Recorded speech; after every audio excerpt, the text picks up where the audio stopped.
দুই দুই আসিবা কথা, দুই পরে তিন আসিবা কথা, কিন্তু তিনটা কাই মছিকি গলা এয়া কোন শুণ এটা পুଅ ସତ୍ୟ ଯୁଗ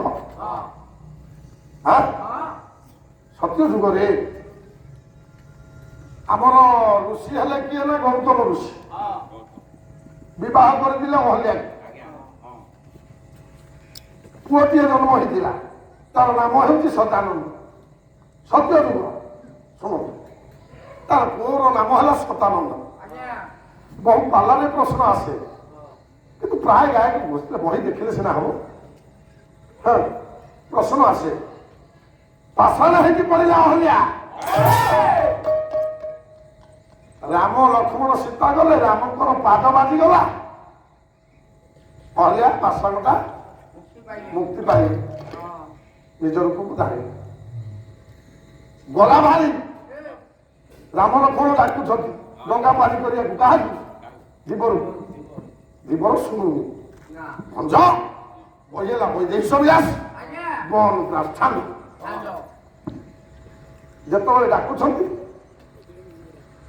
କହିଲା ଜୀବନ କହିଲା ମୁଁ କଣ ଚାଲା ସବୁ ଶୁଭୁଛି ବଧିର ନୁହେଁ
ସବୁ ଅଲଗା କରୁଛୁ ପାଲା ତୁ ଦେଖିଛୁ ତୋ ଜୀବନରେ ଏମିତି ପାଲା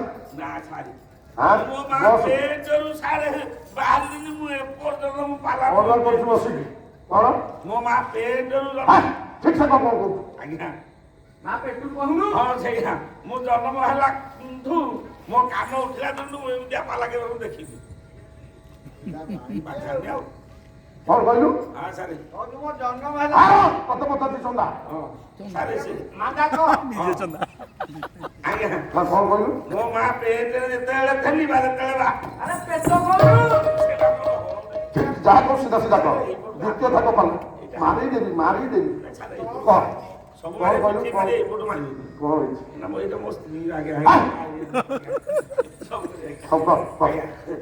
ଏମିତିଆ ପାଲା ମୁଁ କେବେ ଏଇ ଅଦ୍ଭୁତ ପାଲା ଦେଖିନଥିଲି ନା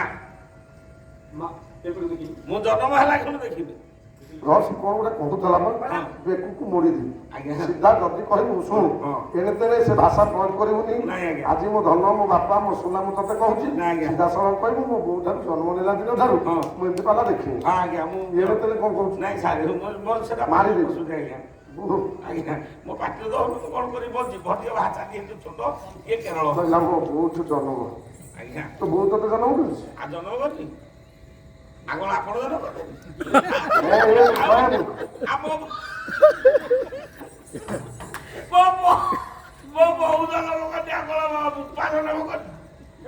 ଯିବି ଟିକେ ଭିତରକୁ ବ୍ରହ୍ମଜ୍ଞାନ ଶୁଣିବେ ପରା ଅପେକ୍ଷାରେ ଅଛନ୍ତି ପାଲା ପାଇଲେ ବାହାରିବ ପେଟରୁ ନଥିବ ପେଟି ଇଏ ଛନ୍ଦା ଅକ୍ଷର ନୁହଁ ଚନ୍ଦ ଅକ୍ଷର ହଉ ଯାହା ଗୋଟେ କବି ନାଁ କହିଦେଲେ ହେଇଗଲା ବହୁତ ବର୍ଷ ହେଲା ଗାଇଲେଣି ବୁଢା ହେଲେଣି ଗାଇଲେ ମୋର ତ ଯାହା ବାହାରିବ ଗୋଟେ କବି। ହଉ ଶୁଣ ଜନ୍ମ ଆପଣ ଜନ୍ମ ହେଇଛନ୍ତି କିଏ ଜନ୍ମ କରିଛି? ଆଜି ପର୍ଯ୍ୟନ୍ତ ସଂସାରରେ କୌଣସି ମା କୌଣସି ନାରୀ ଜନ୍ମ କରିନି।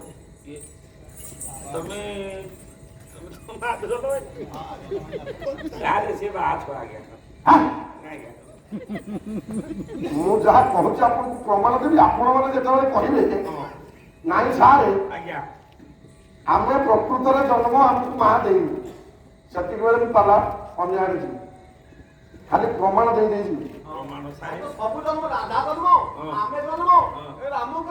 ସବୁ ସଂସାରରେ ଆଜି ପର୍ଯ୍ୟନ୍ତ କୌଣସି ମା ମାନେ ଜନ୍ମ କରିନାହାନ୍ତି।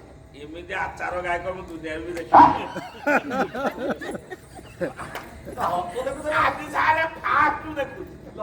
ବୋଦା ମୁହାଁଟା କେମିତି ଦେଖାଯାଉଛି ଦେଖିବାକୁ। ବନ୍ଧାକୁ ଯିବୁନି ନହେଲେ କୁକୁର ଖାଇଦେବେ ଭିଡ଼ିକି। ରସୁ ମୋ ବାପାଟା ଶୁଣୁ ଶୁଣୁ ପାଟା ଶୁଣୁ ପାଲା ଶୁଣୁ ବସ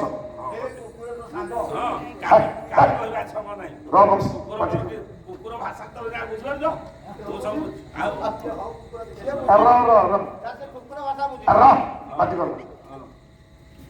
ଜନ୍ମ କିନ୍ତୁ କୌଣସି ନାରୀ ଦିଅନ୍ତିନି, ଜନ୍ମ ଦିଅନ୍ତି ପୁରୁଷ। ବାପା ଦିଏ ଜନ୍ମ। ଆମ ଗାଁରେ ତତେ କଣ କହିଲ? ଆମ ଗାଁରେ ହଁ ସତ କଥା ମୁଁ କହିବି ଭାଇ ଦରବାରରେ ଆମ ଗାଁର ଗଞ୍ଜା ଅଣ୍ଡା ଦଉଛୁ। କେମିତି ଆପଣଙ୍କ ଗାୟକ ଯେମିତି ଗଞ୍ଜା ଛୁଆ ଫୁଟେଇବ ଆମର ଅଣ୍ଡା ଦବ ଗଞ୍ଜା। ଆଜ୍ଞା ଗଞ୍ଜା ଅଣ୍ଡା ଦଉଛୁ। ହଉ ପ୍ରଭୁ ସତ୍ୟନାରାୟଣ ସର୍ବାରିଷ୍ଟ ଘଟନ କରନ୍ତୁ। କଳାକାର ମାନଙ୍କ ପ୍ରତି ଲକ୍ଷ୍ୟ ରହିଥାଉ ସର୍ବେ ବୋଧ ବ୍ୟବହାର କରିବ। ବାବୁ ଦେଇଛନ୍ତି 100 ଟଙ୍କା। ଆଉ ଶୁଣୁ ତୁ ଆଉ ଭୁଲି ଯିବୁନି, ନହେଲେ ପାଲା କରେଇଦବନି ମତେ। ନା ଠିକ ଅଛି ଦରକାର ନହେଲେ ସେତେବେଳେ ବୋର ହଉଥିଲୁ ନା। ଠିକ ଅଛି କାଲି ଠାରୁ ମୁଁ ତାକୁ ଦାବି ଦାବିକି ରଖିଛି। ଦରକାର ଆଜି ମୋର ଉଠିଲା